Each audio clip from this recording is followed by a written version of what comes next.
Hey guys.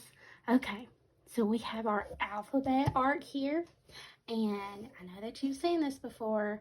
So what we have is we're missing a bunch of letters, and it's up to you to put them in order. So you have your markers here. You have your A, it's your first letter.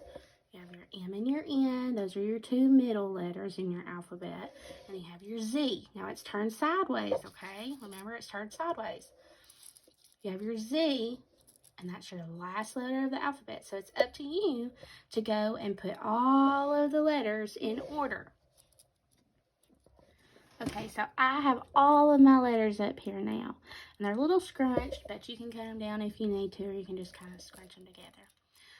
So what I would do, parents, is I would just set all of your letters to the side, mixed up. Let your kids pick them out. They can put them in order. They can say A, find the A, say B, find the B, or they can just grab the letter that they need from the pile and just stick it where it goes on the alphabet arc. If they picked up, just say that they picked up an O out of the pile. They would say, oh, well, M, N, O. I know that O is beside N, and they could just place it there. Something else that you can do is you can, take several ones out and, put them in the middle, mix them up. You could take, just 5 or 6 at a time, or 10, make it a little challenging. And then you could say, okay, where do these letters go? Where do they go at? You mix them up. Say, okay, where do these letters go? And then let your kids find where they go on the alphabet arc. Something else that you can do is you can take all of them off.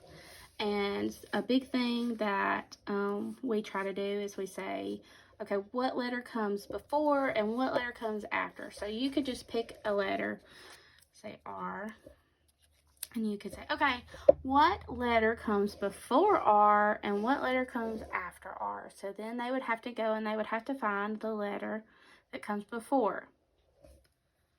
All right, so then we would say, oh, well, Q comes before R, and S comes after R.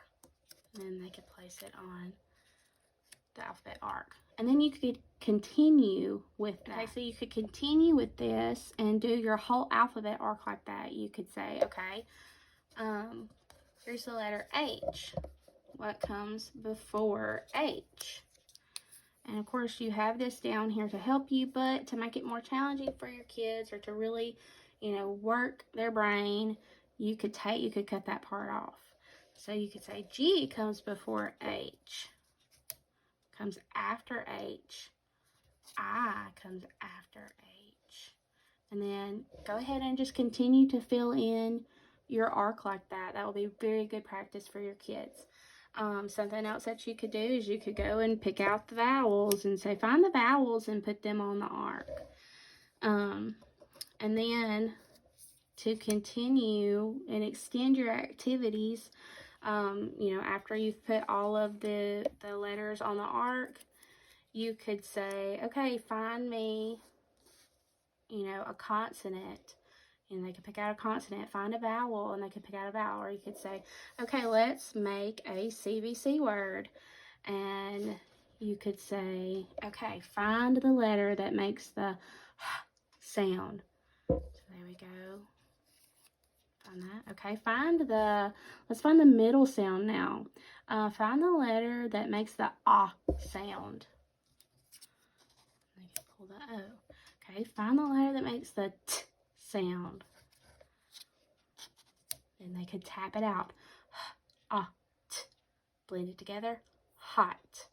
And then they could put it back on the arc and continue with another letter. This is great practice. There's so many things that you can do with it.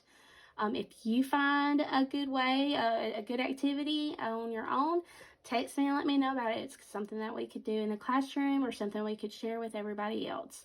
I hope you have fun with this.